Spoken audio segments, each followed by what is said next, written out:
Canım gözüm gence, dilde sözüm gence. Dede baba yurdumdu bizim kadim gence. Bizim gence şehri konağa konağı perver. Bura elə ünvandır, dünyada yok benzer. Gelersen görersen ürəkdi gəncəlilər. Gelen qonaqlarına köməkdi gəncəlilər.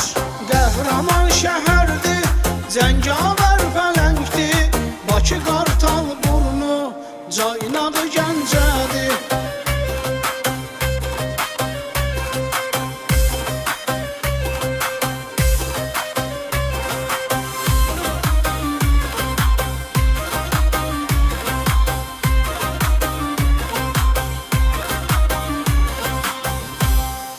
Vardır İmamzadə, pirdi kəramətdir.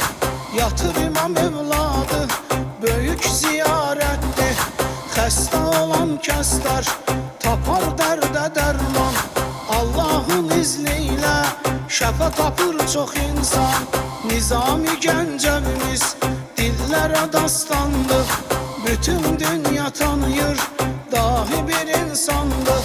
Harda Gəncə deyilir, şeyx düşür yada. Azərbaycanımın fəxridir dünyada.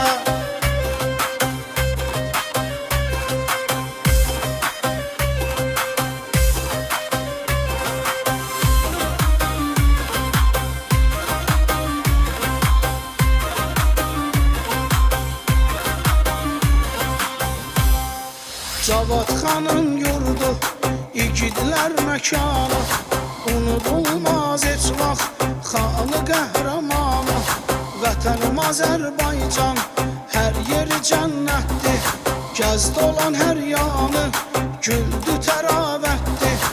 Olsan acı kənddə, olarsan heyranı. Gözəldir göy gölümüz, məst edir insanı. Maral göldə vardı, Tanrıdan əsərdi. Burada yaşayan insan, vallah bəxtə verdi.